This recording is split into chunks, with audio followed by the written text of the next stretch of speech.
Hello दोस्तों, Purvanchal class में आपका स्वागत है। तो चलिए, संधि समाप्त हो चुका है, आवाज समास की बारी है। चलिए समास देखा जाए।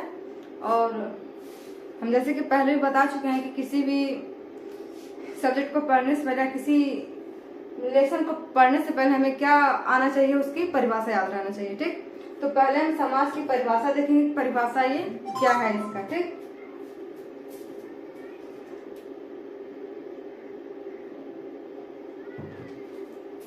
तो देखिए क्या हो जाएगा।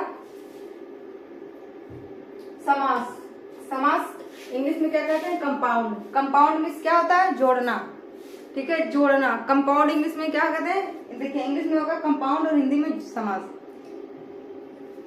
कंपाउंड का अर्थ ही है कि जोड़ देना, दो शब्दों को जोड़ना।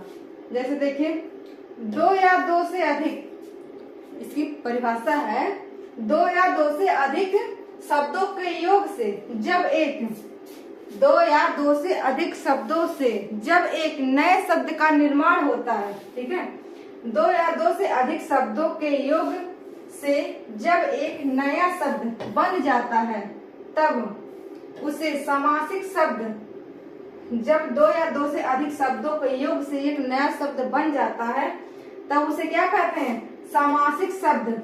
और उन शब्दों के योग को क्या कहते हैं? समास कहते हैं। देखिए, जब दो या दो से अधिक शब्दों के योग से एक नया शब्द बन जाता है तब उसे क्या कहते हैं? समासिक शब्द। और उसी समासिक शब्द को हम क्या कहते हैं? समास कहते हैं। समास देखिए, जैसे कार्यकुशल। ठीक है, जैसे हो जाएगा कार्यकुशल। कार्यकुशल कैसे हो जाएगा? कार्य में कुशल। देखिए, इसका अर्थ है कि कार्य में कुशल। कार्य अलग शब्द है, कुशल अलग शब्द है। ठीक है, आज हम इसको जोड़ दिए तो ये क्या अर्थ देने लगे? कार्य में कुशल। कार्य और कुशल दोनों अलग शब्द हैं। जब इनको जोड़ दिए हम दोनों को, देखिए ऐसे जोड़े हैं कि न इसमें किसी शब्द का लोप हुआ है न इसमें किसी शब्द का लोप हुआ है।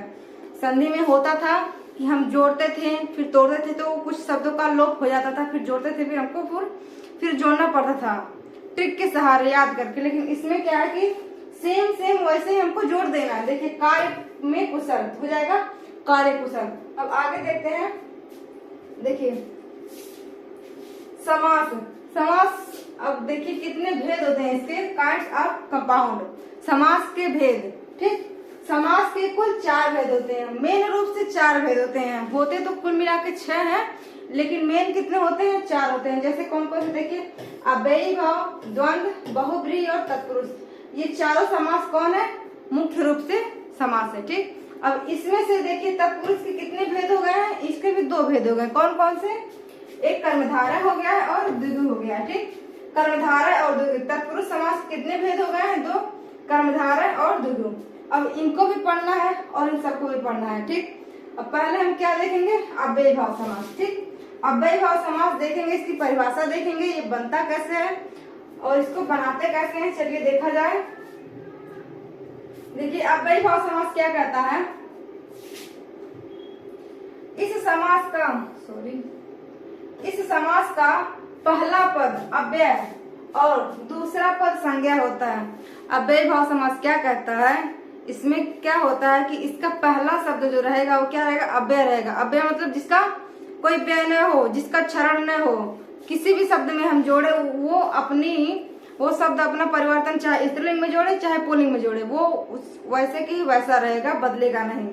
तो देखिए, इस समास का पहला पद अव्यय और दूसरा पद क्या होता है? संज्ञा होता है। पहला पद देखिए अव्यय, इन दोनों को याद रखिए। पहला पद क्या रहेगा? अव्यय रहेगा और दूसरा पद क्या रहेगा? संज्ञा रहेगा। ठीक, और समस्त पद, और अगला देखिए दूसरा पद संज्ञा होता है। समस्त पद। ठीक, समस्त पद के अव्यय के अर्थ में ही प्रधानता रहती है।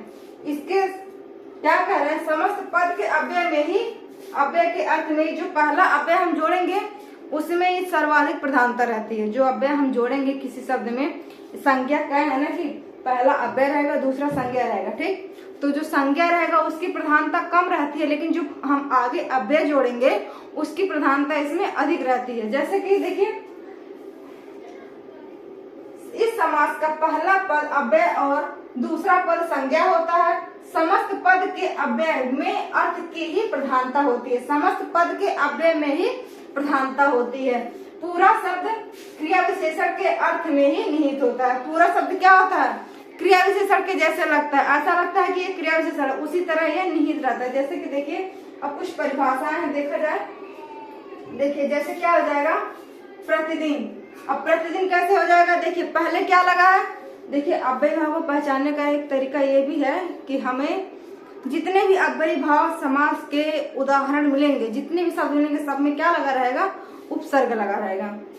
हद से ज्यादा 99% से ज्यादा सब में समझिए उपसर्ग लगा रहेगा। देखिए प्रतिदिन, सॉरी प्रतिदिन है ना। अब प्रतिदिन को जो हम तोड़ेंगे तो क्या हो जाएगा? दिन दिन। ठीक, इसका मतलब क्या होता है? इसको हम तोड़ नहीं रहे हैं प्रतिदिन को, इसका हम अर्थ बता रहे हैं कि इसका अर्थ क्या होगा। प्रतिदिन मतलब डेली डेली, रोज रोज। तो हम रोज रोज कहने से अच्छा हम क्या कह दें कि प्रतिदिन बोल दें।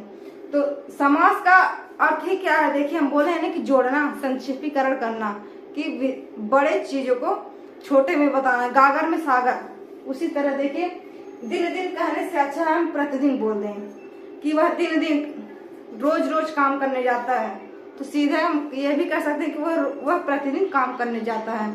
तो प्रतिदिन वाला यहाँ शब्द ज्यादा बेटर रहेगा रोज रोज कहने की अपेक्षा।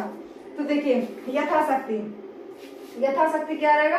शक्ति के अनुसार। अब हम कहेंगे कि वह अपने शक्ति के अनुसार काम कर रहा है, तो सीधे ये क्यों नहीं कह दे रहे कि वह यथाशक्ति काम कर रहा है।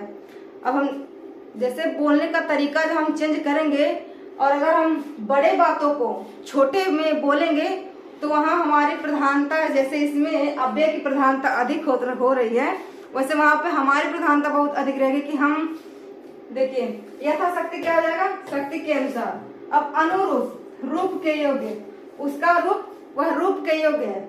अनुरूप मतलब देखिए इसका अर्थ क्या है कि रूप के योग्य।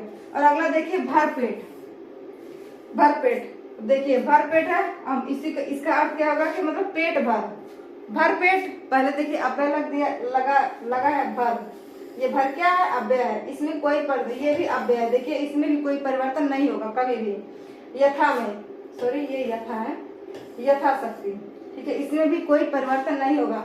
और प्रति, यहाँ भी देखिए अव्यय लगा, और यहाँ भी देखिए यथाक्रम। यथाक्रम मतलब क्रम के अनुसार।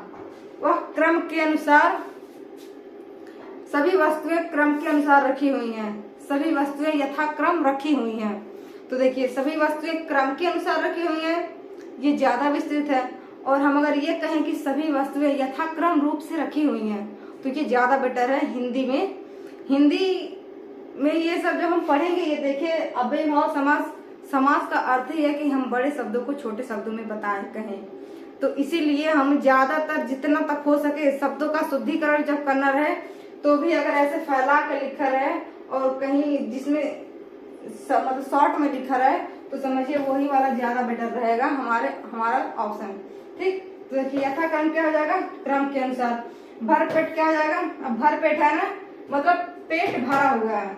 हम कहना क्या चाहते हैं? भरपेट है तो यानी कि पेट भरा हुआ है। तो सीधे सीधे यहाँ हम इसका अर्थ क्या हो जाएगा? पेट भर।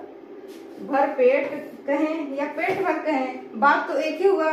जैसे हम यथाक्रम कहें या क्रम के अनुसार कहें, दोनों बात एक हुआ। एक जगह हम शॉर्टकट में कह रहे हैं और एक जगह विस्तार में कह रहे हैं।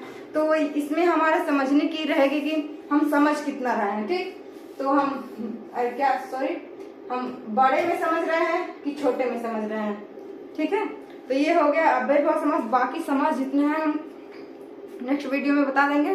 ठीक है, तो आज का क्लास यहीं समाप्त करते हैं। क्लास कैसा लगे कमेंट में जरूर बताइए। धन्यवाद।